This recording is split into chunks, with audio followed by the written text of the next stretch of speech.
you indulge me for one moment further, a little girl in Australia who's 18 years old and who's dying of cancer wrote to me just the other day and asked me about ANZAC Day.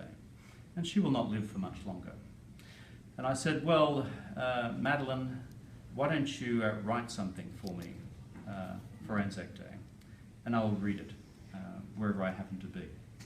And this is where I am for ANZAC Day. So indulge me for a minute or two. It's not long.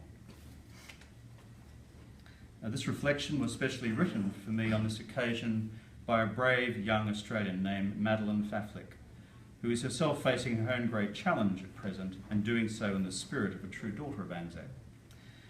As the world, including my country Australia, this is as Madeline writes, approaches the 100th year since the Great War began, I reflect back with great pride on the achievements of the Australia-New Zealand Army Corps, the ANZACs.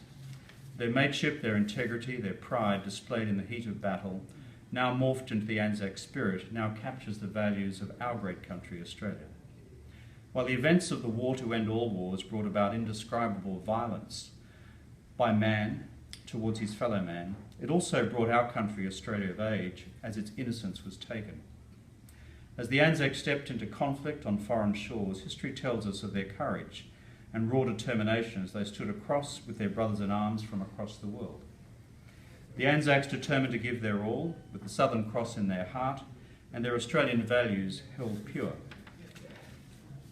She goes on, as part of a generation that has never seen a conflict of this type, I reflect on the courage, integrity and sheer determination of our men and women in uniform who have purchased our freedom at such a great price.